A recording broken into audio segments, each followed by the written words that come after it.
For our businesses or our brands, we have to convince ourselves that this is a very, very important narrative that needs to be created. And we don't know why other people aren't talking about this. When I was selling my t-shirt brand, my objective was to convince people that if they wear this brand, their life can change. But if I believe that this product will create life change, when I'm talking and making the sale, I would just explain to them that one, the brand is built for entrepreneurs or people that are willing to lose sleep to get what they want out of life. The second part is you need a constant reminder on your wrist. You don't know if this reminder will be the thing that will push you to push even harder. There was that little bit of extra that you did that creates all the difference in your life. So you might be at home and you'll be working and you get tired and you stop, but you look down at your wristband and that wristband might cause you to work for an extra hour. What if that happens every single day? You'll have put in an extra 365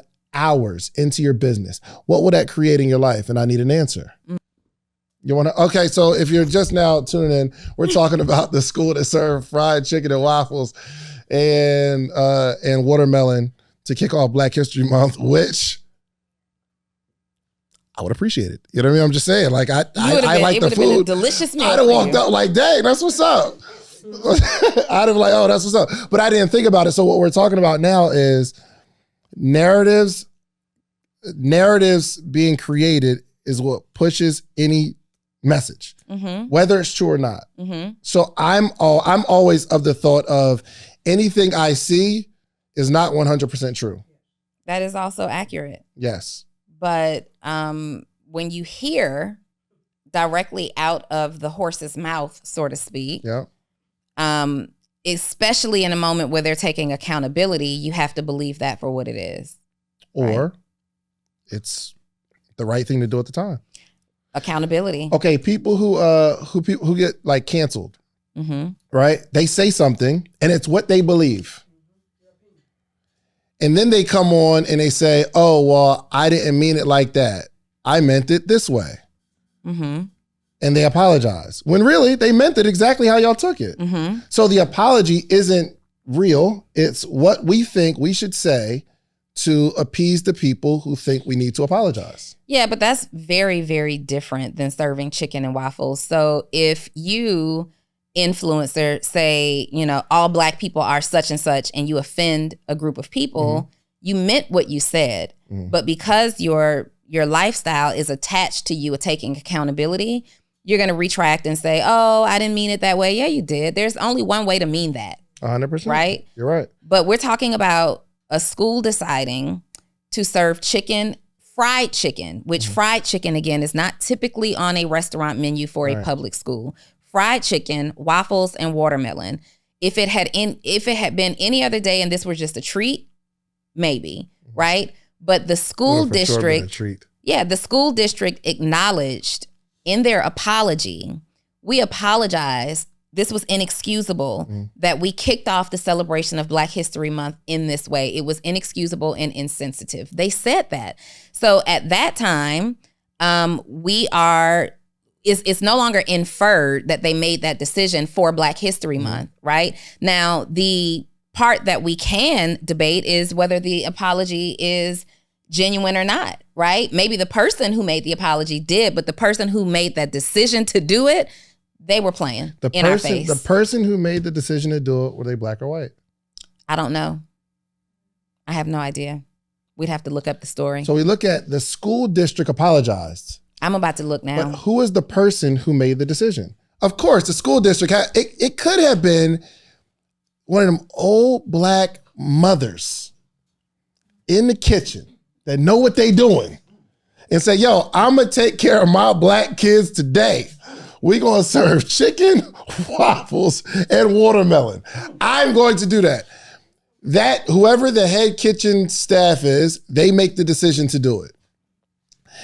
A narrative is created that the school district decided to serve this to celebrate Black History Month, which in our community, we're looking at the they as some white man in an office that's over the school that wants to be inclusive of Black people, and he feels like this is the best way to do it.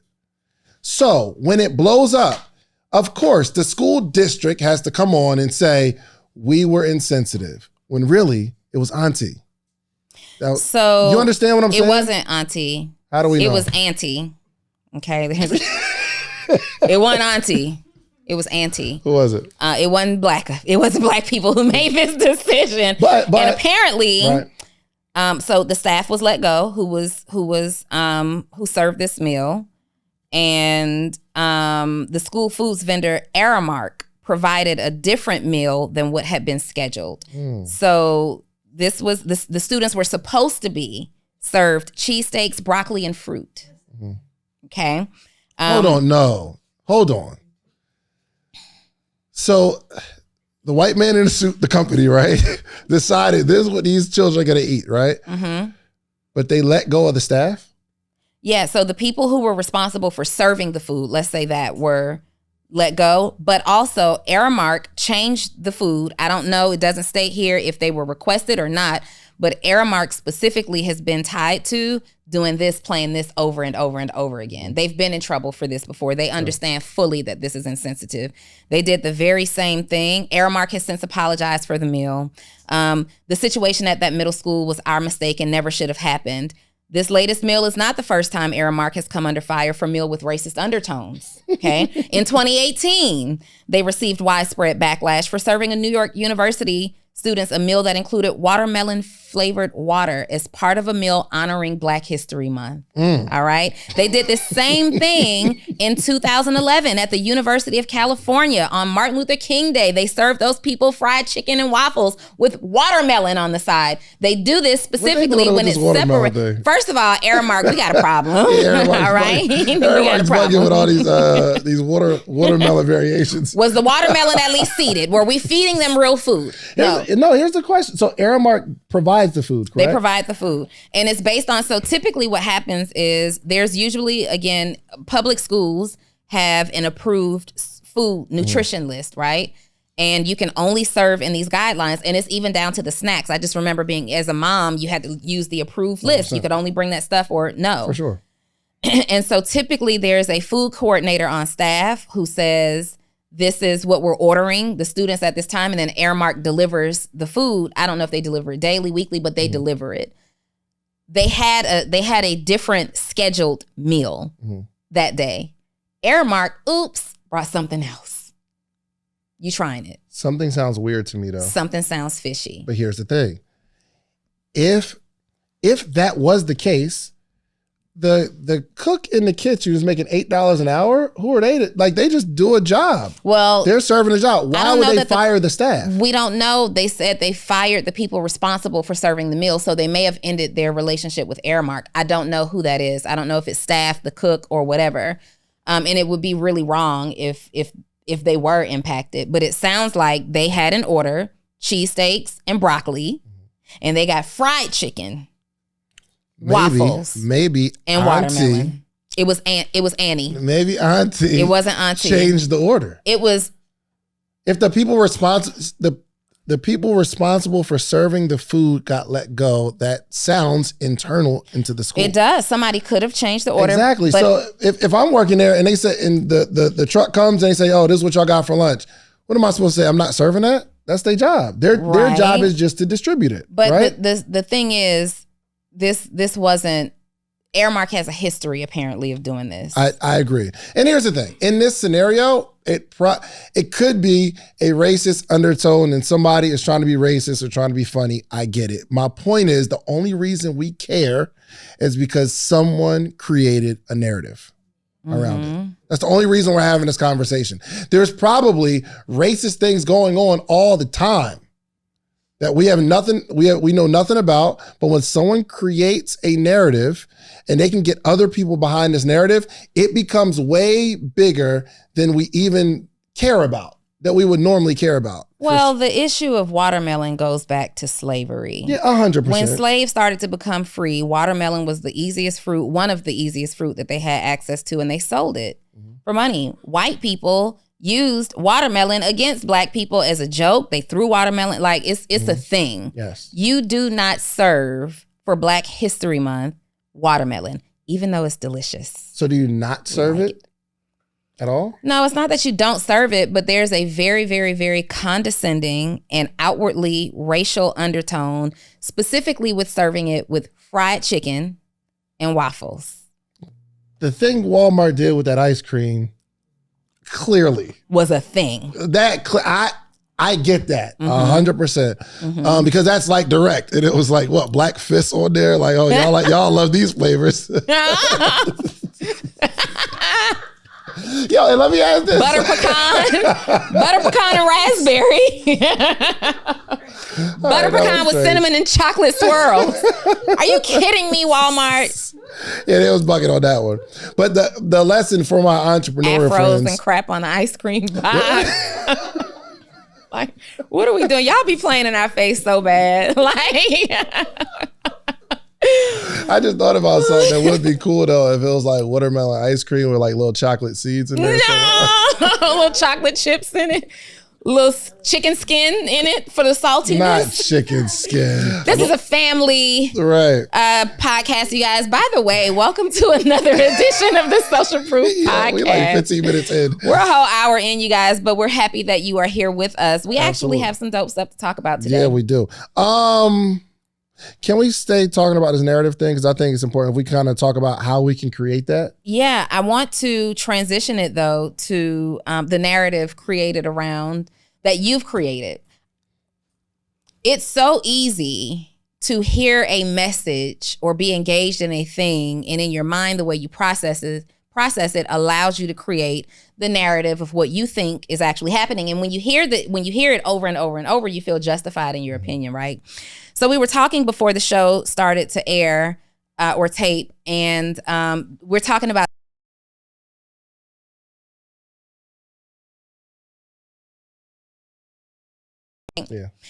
And so as we're talking through this conversation, David is talking about how sore he is, and he can feel his muscles working. They're activated and all this stuff, right? That, but I'm sore. You are sore. You can feel your muscles. I don't feel them activated at all. They feel like they don't work. That's not what you were just saying. I didn't say they were active. You said, can you feel it? I was like, I feel sore. What does that mean? I don't, it just hurts. I don't know. It doesn't feel good. Okay. David has created this narrative in his head that stepping a foot into the gym, capturing content of the equipment in the gym. He literally goes with his phone and he says, oh, this equipment looks interesting. That's complicated. Let's go over here to this equipment. Oh, yeah, that looks interesting. That's exactly how it works. But him stepping foot in this gym, doing one push-up on camera, a couple of leg presses, and he lifted like 10 pounds of weight. He's created the narrative that he is becoming physically fit. I'm going crazy. Let me show Arms shaking like a mug. Let me show you. Going crazy. Look, Donni. Look up. Let's go crazy. No, let me see the push-up. It's getting crazy. That's 25 pounds. Hold on. Give it a second. Your daughter weighs more than that. All right. So forget that part. Wait, let me see the push-up. Yeah. Did y'all notice that bar though fell on his chest? Muscle fell, but it was my 1,000th rep. That's what you. He said his muscles have started to go into muscle failure. Yeah. 2 weeks into the gym. That's when you push it to the max. And what I'm afraid of is you really think that you are doing the dang on thing. You know what's crazy? I'm going to the gym, honestly, for the content that I can create. Never mind the health. Forget it. The fitness. Nope. Don't want to be fine. No, I want to. You want to, but you're just not willing to work hard enough. Well, I think I've been going, and I've actually been doing some stuff, right? Do you feel finer? But a little bit. You do. I was in the mirror today. I'm like, I don't know how long it takes for it to work, but I think in my scenario, in my case, it's been working a little bit. Being serious. For one, yes, I stepped into the gym, like my first time doing this. I got on the treadmill. No, I didn't even get on the treadmill this time. I walked around and I was like, okay, I'm here. I'm going to do something. I might have did some curls or something and some push-ups, and I dipped. I left. And I put it on social media. Yeah, I was there for a good 4 minutes. This is in a safe space. So So, but my objective is to get there, right? So if I get there, I'll do more than I would have if I didn't go at all. And it turned into more of a routine because I get to create content, kind of funny stuff about how I'm just not that efficient in the gym. Mm-hmm. And I've somehow paired my love for content creation with going to the gym, no matter how much it is. I'm always just going to be funny with it. I'm not going to be like super serious. Mm-hmm. But on a serious note, I am afraid of getting results though. Because I am the person that if I see some results, I'll coast and I'll feel like I don't have to work as hard. And I do that on all my businesses. Like the fact that like the things that I'm doing now, I could probably be doing more. I just don't care enough because I have a certain system and level of like, I see some results. And some people results inspire them to keep going. But for me, if I see results, and I've done this over and over and over in my life, anybody else, you've been to the gym, you lose some weight, you look fine, and then you stop doing the thing that got you the results. All the time. That's my fear. Yeah. I don't know if that's my fear, but that's also an issue for me. Like you'll start doing things, picking up traction. You get all those things that you prayed for, you asked for, you worked hard for. All of the goals are met. The affirmations have been affirmed. Mm-hmm. And then we're back at square one. Right back. And we say stuff like, oh, we've been working hard. We've been good. Of course I can get dessert. And because like you've done something good. And I'm saying, I guess we should reward ourselves. But we start going backwards when we see it actually working. Yeah. Which is a challenge. And I think that's a parable for everything in life, really. But you're more valuable when you at least produce the result, right? So even this love of content, creating content that you have and you figured out a way to pair it and make it funny, you can do that also being fine and funny. You know what I mean? I don't want to get fined too fast. You don't want to get fined too fast? Because what you don't know is I'm inspiring thousands of people around the world who actually hate going to the gym, and they know now that they can go in there, jump on the treadmill, and get 5 strong minutes and go home. And get 0 results. That's not 0. The result is that they showed up. Yes. Right? But the bigger issue is that most of us, all of us, for our health, should have a consistent workout routine. Who are you to say that? A person who has a consistent workout routine. Of course. But the fact that I went for them 4 minutes and I went in 7 minutes, and the only reason I keep going is, and I do not want a trainer because a trainer's going to keep me there longer than I want to be there. I feel the freedom going into the gym, knowing I can go in, do what I want until it starts hurting, then I'm out. So what if somebody Which is better than not going. Because if there was somebody that I know I'm going to have to like actually take it to the max, I'm not going at all. So what if somebody came to you for podcast coaching with that same attitude? Like I understand that your sessions, to work with you is usually an hour at a time, maybe 2 hours. I'm really nervous about this. I'm scared of getting the result. I got 10 minutes. What you got? Did they pay me already? They're paying you as they go. But the payoff is a direct reflection of their result. Then I'm not working with them. That's probably not the thing that they need to do for a result. They might want to do it for fun. So is this admittedly just for fun? Yeah. You can't watch movies? What you mean? Something else for fun that doesn't require you to go home, go to the gym, change clothes. How are you determining what makes me happy and makes me have fun? I don't think it necessarily makes you happy. What I think deep down. How are you going to tell me what makes me happy? I kind of know you, Shans, and I feel like you just don't want to do the work. You secretly, you're right. This is not a makes me happy thing. You're having fun with it right now, but as soon as people stop showing up to play this game with you, you're going to stop having fun. They'll never stop showing up to play this game with me. Why? Because I posted on social media and you guys are going to play this game with me. And all of the reactions and the replies, I get mad DMs and it's fun. It is fun, but is it valuable? Yes. How? Because if I wasn't going, I'd rather go for 10 minutes than not go at all. I'm telling you, if I had a trainer that was going to meet me there and I had to be there for 45 minutes to an hour, I wouldn't go. What if you had a trainer that'll meet you there for 30 minutes? I wouldn't go because I know when I'm done, I'm done. drop the weight. Yeah. You don't try to keep me here longer because you try to get me a result. I don't want the results. I just want to go. You do want the chance. What you're saying. You're right. Not that I don't want the result. What you're saying. That's not my number one focus is the result. What you're saying is foolishness. Think so? And there is some fear or insecurity maybe that you have associated with it. Perhaps you've just given up on not having a dad bod, right? And it just doesn't matter that much to you. You might be right. There's something else. Like you just don't want to do the work. What if the work doesn't pay off? Then I got to keep up with this. This is a thing. It changes my life. I know, maybe you're like not hiding your body from the world, but you're hiding the world from your body. You know what I mean? Protecting Dre. You're being a husband. You're being a good husband. No, yeah, I don't want to attract no energy. You know what's crazy? You know what's interesting about what you're saying? Not going to the gym. If I don't talk about it, nobody's gonna say anything.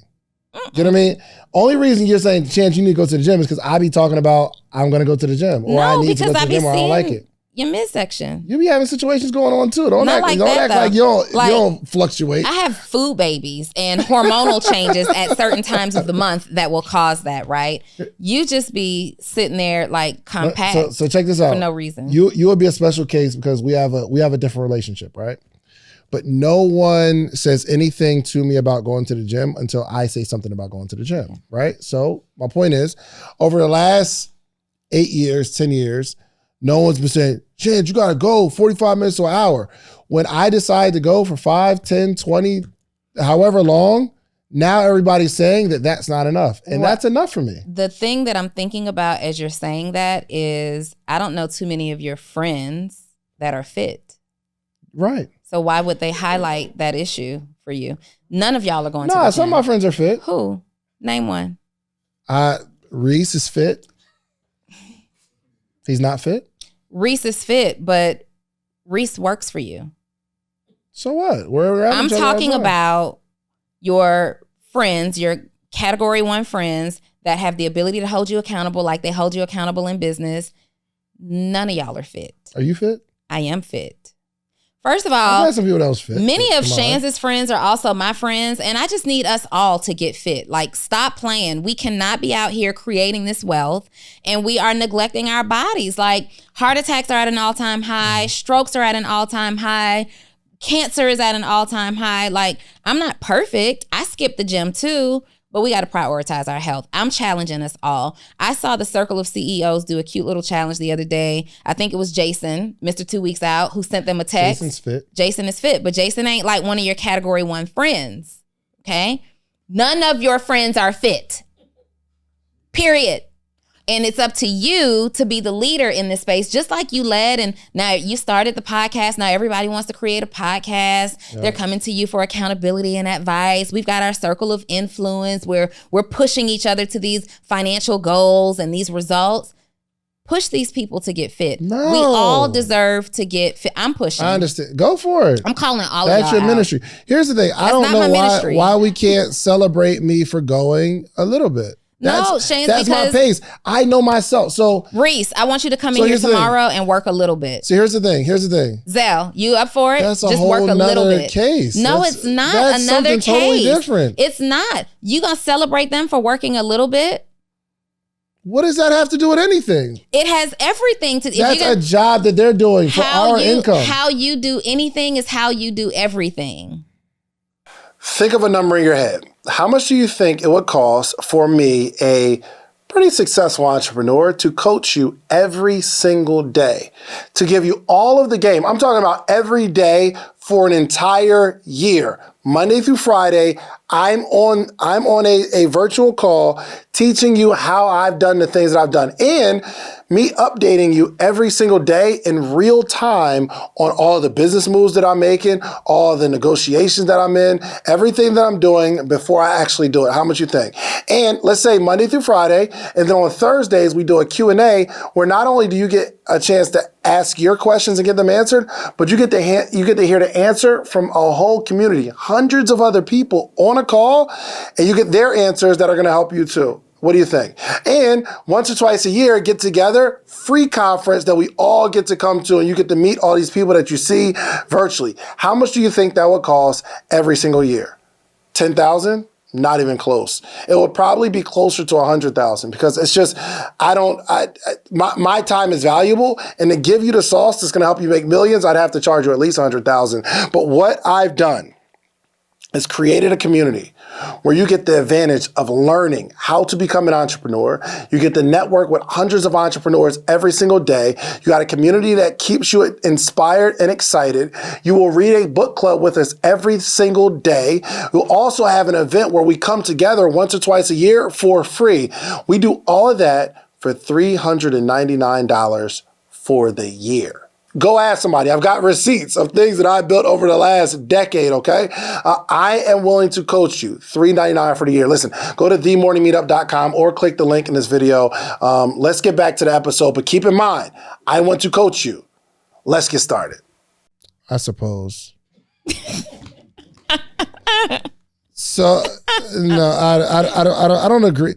Here's the thing. I don't agree with what you're saying, only because I am happy in the fact that I'm at least going to the gym, and I've been there for the last couple of weeks, 4 days a week. That's an accomplishment for me. In your eyes, it doesn't look like enough.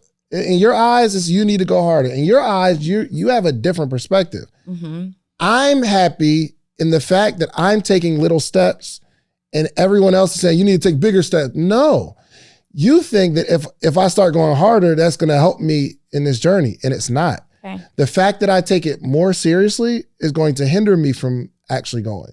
Maybe a weird philosophy, maybe nobody understands me or what I'm saying, but this is my journey. I understand that. It is your journey, but it doesn't seem like you understand it. Sometimes people come along in your journey that call you out on your BS. And it's not BS, first off. It is.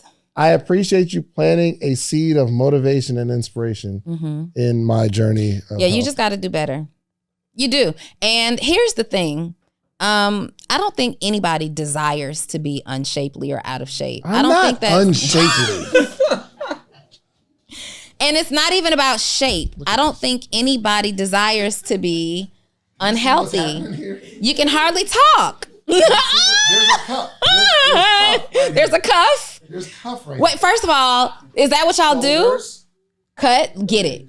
Shoulders. Look at how loosely that hoodie fits you. Reese, come on. Look. Shoulders. It's a big hoodie. Look at how loosely that hoodie is just laying on you. I don't know. Shans, you deserve arms. You deserve like muscles. You deserve for people to be looking at that podcast at this podcast and they be like, he fine though. Dre lucky. Let me see. Ow. Did you check? Okay. I heard a little ow. She heard a ooh. Okay. I'm not like just all the way unshapely. Okay. It's not even about unshapely. It's about health. Come on.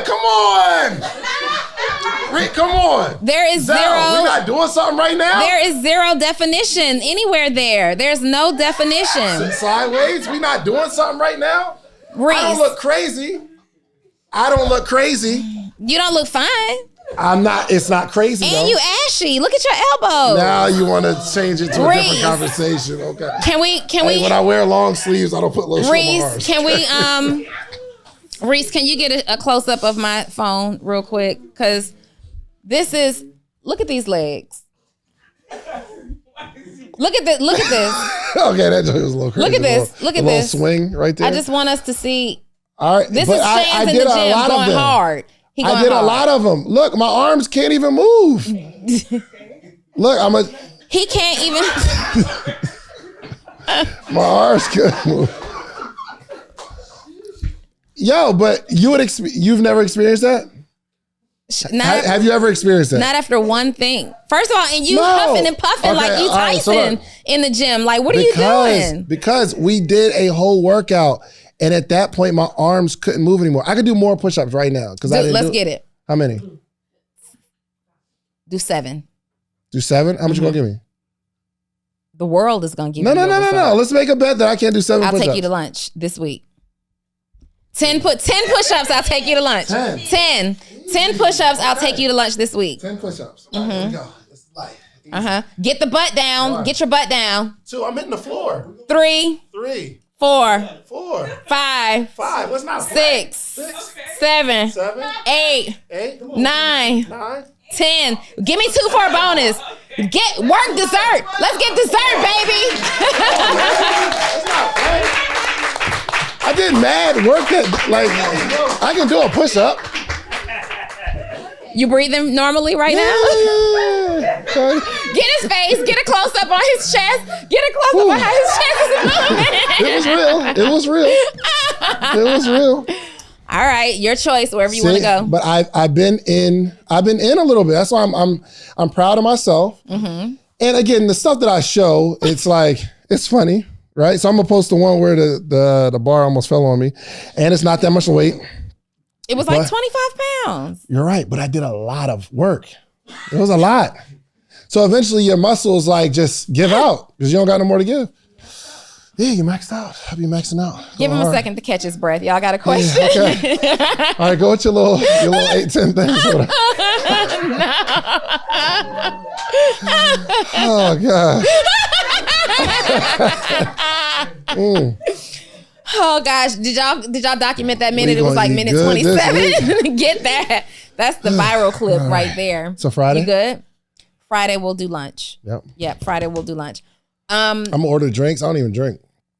Just let them sit on the table. I'm gonna order table. a drink and give it to somebody. Like, pay it forward for Black History Month. Why? Because black people drink? Yep. Show do. Show do. All right, where are we at? We had a lesson plan today, didn't we? Moral of the story. I think we got 2 points so far. 1, for your product or service, do your very best to create a narrative, make it more important than most people think it is. And it is important, but like I could tell somebody to build a podcast, but it's my objective to create a narrative that you need a podcast.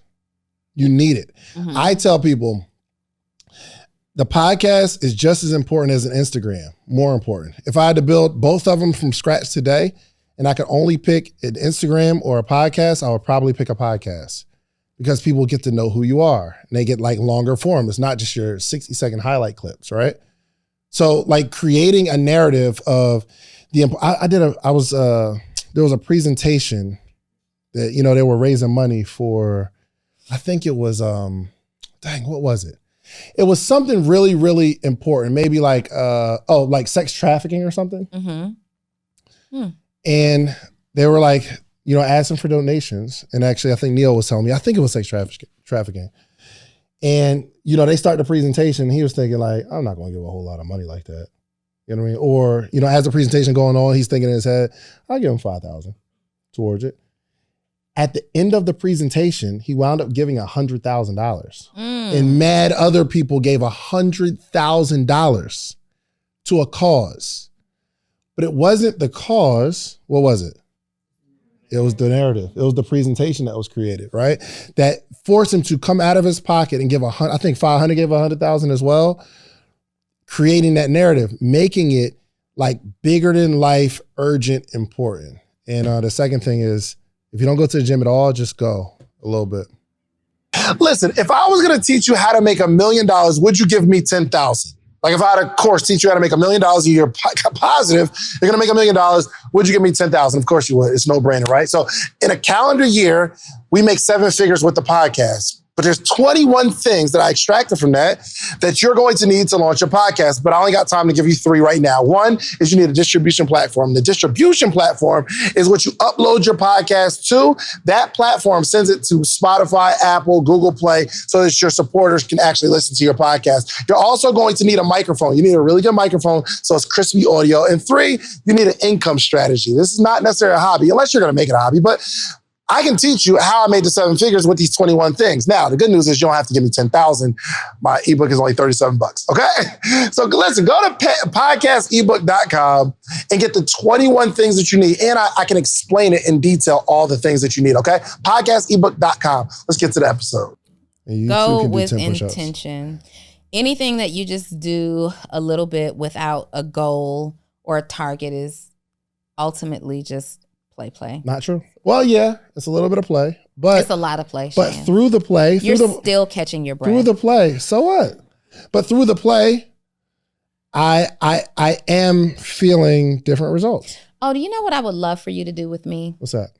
Now that you're being like moderately intentional. Mm-hmm. From no intention to moderately intention. Let's all say improvement.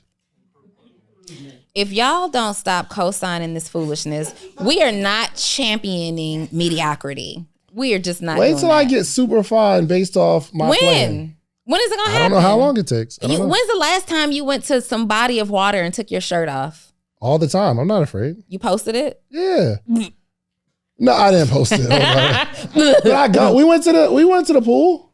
Remember in Vegas? It was no, y'all went without me. Yeah, y'all went without me. Oh yeah, I went to the pool. You had your shirt off? I'm not the person on the group trip. My body isn't crazy. So in all seriousness, you know what I mean? It's not crazy. Yeah, it's just there. Right? It's just kind of blah. In all seriousness, though, it's not working out to be fine.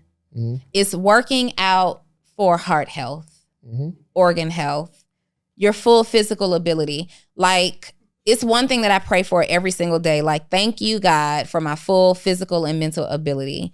And we work out our mental muscles. We think every single day. We work out our CEO muscle. We got to work out our literal muscle because we see it so often. And it's just one thing that maybe as I'm getting older, it becomes like a fear.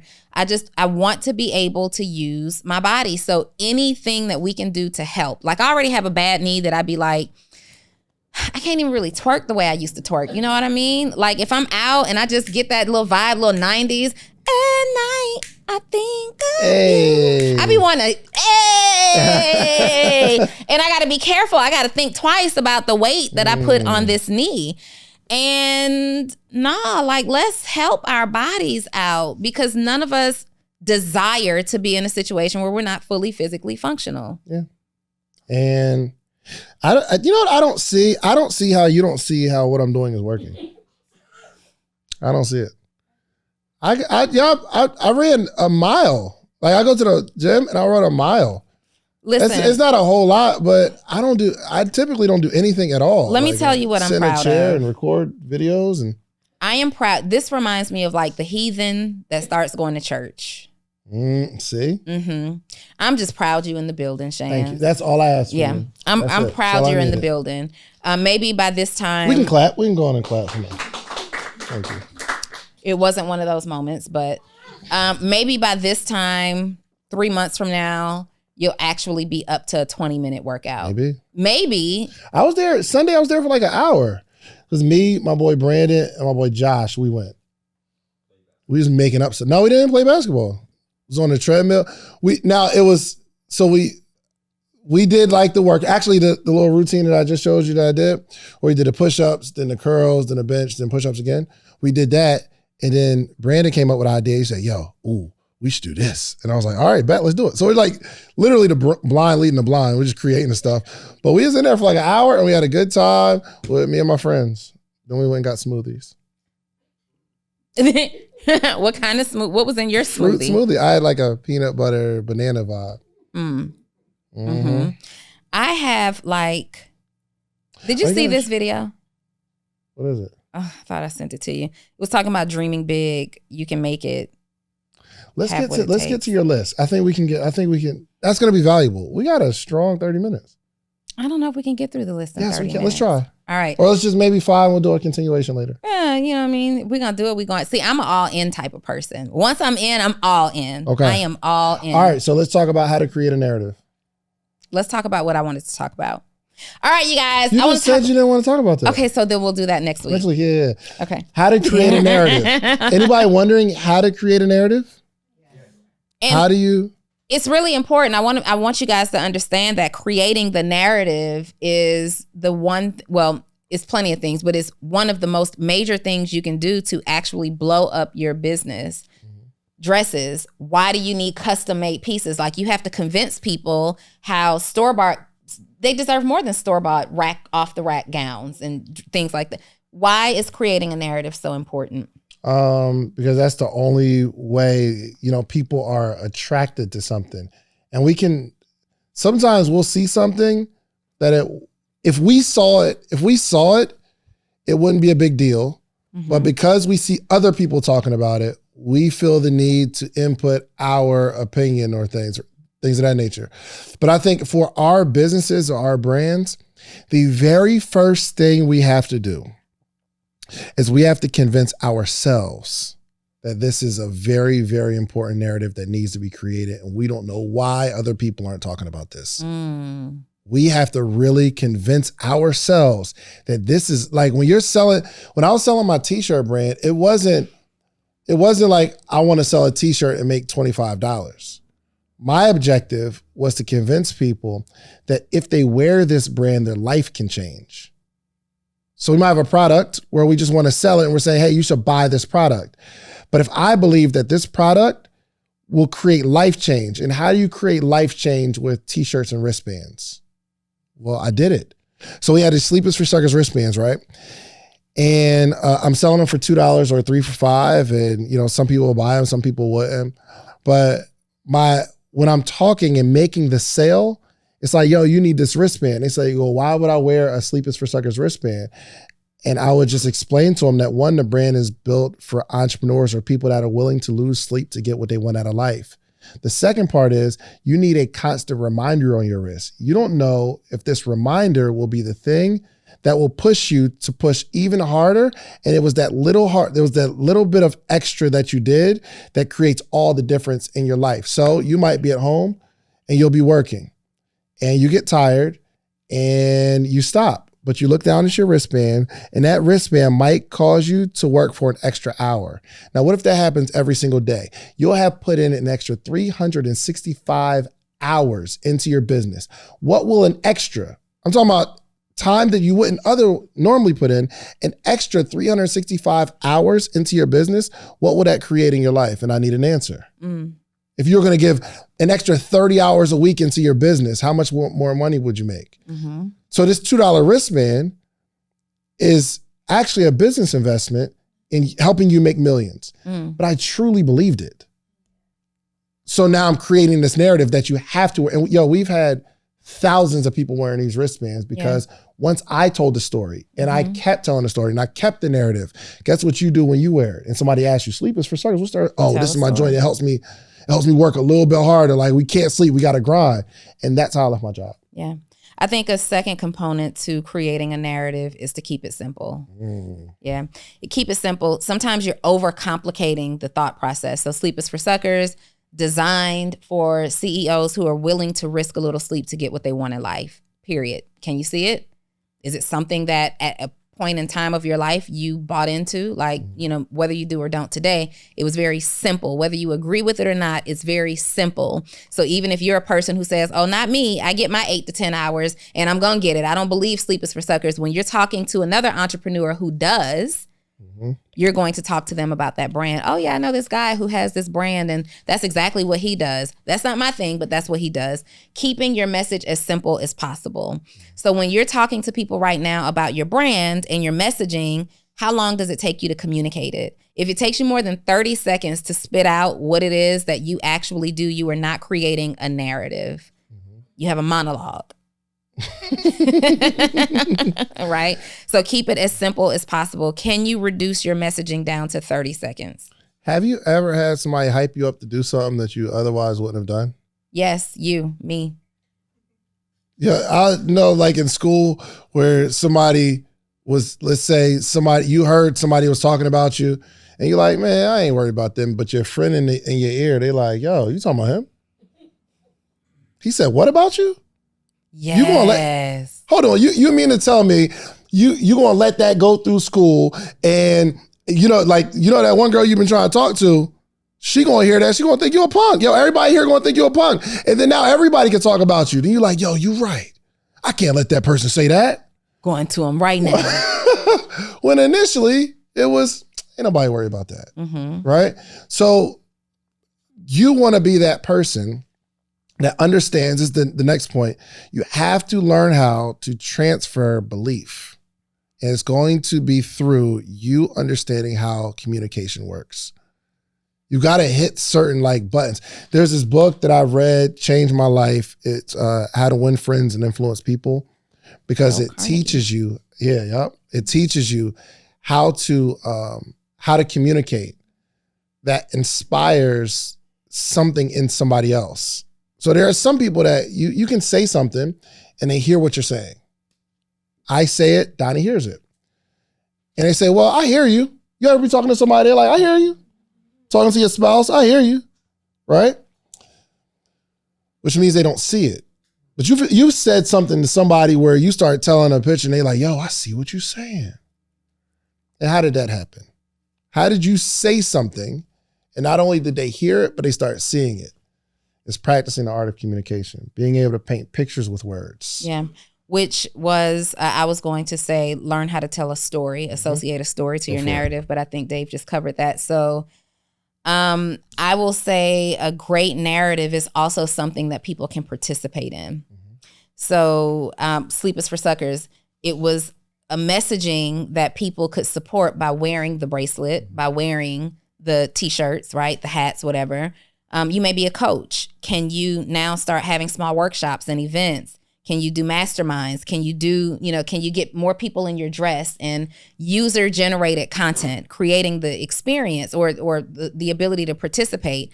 Now you've got this narrative. We're talking about custom dresses versus rack room or rack off the rack dresses. And now you've got this user generated content where everybody's talking about one of one, right? And everybody's excited to post about that and to talk about it. They can't wait until they get their JL dress and they're able to talk about, just they're one of one. This is it. It won't fit anybody else this way. What can you do in your business that allows others to participate in your mission? Him 500 does a really good job of that. Yeah. He's got the recession-proof brand. I think at one time it may still be like a $5,000 investment. Mm-hmm. And the majority of people who you see on his social media are people that have yet to be able to afford it, but he is communicating recession-proof. These are things that you do to be recession-proof. Does everybody understand the narrative of being recession-proof? Does everybody desire to be recession-proof? It might just be attending an event. I can't join the community, but I'm gonna attend an event. I'm going to participate on all of your posts because you've created this participatory narrative. How can you execute a participatory narrative in your own business? That's good. Y'all getting this? You getting this stuff?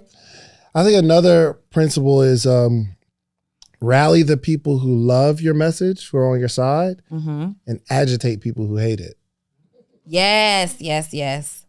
And you can create, if you can get conversation between people who love your narrative and people who hate your narrative, that's how it grows.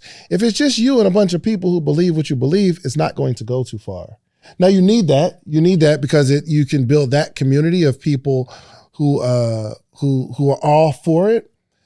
But if somehow we cross over to the people who really are opposed to your message, and we can create that conversation in the comments. So let's say Shade Room posts something. We're gonna have people on one side and people on another side, right?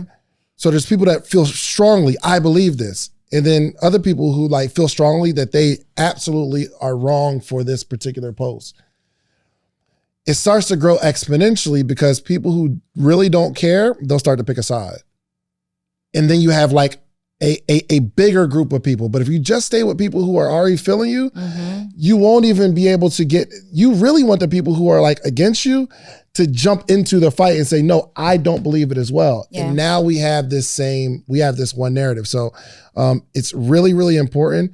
So I wholeheartedly believe in entrepreneurship, and I'm less aggressive with the message as I was, but I would get in full-blown arguments with people, convincing people that everybody needs to be an entrepreneur. Yeah. If you got a job, you don't need to have it. It's a terrible idea. You'll never grow. You'll never be happy. I used to just push that message. I'm 20-something years old. But that's what really grew it, because there are other diehard entrepreneurs that say, yo, I believe you. And then there's people who love their job and love what they're doing and don't want the responsibility of building a business. Yeah. They'll say, nope, I hate that message. Yeah. But it was the friction that created more sales. I wish we had more time. I have to wrap up, but I will close this out with. We got a few more minutes. No, I don't. 14. It's 11:30. We got 10 more minutes. I gotta be there at 12. It's only 15 minutes away. It's not. 10 minutes? No. The radio station? Yeah. It's around the corner. Just playing. Look at that right there. Yeah. I will say. You didn't care about my little situation the other week when I had to go. Oh, you had to bounce. You walked off camera. I will say, once you create your narrative, get people who defend your narrative. Mm-hmm.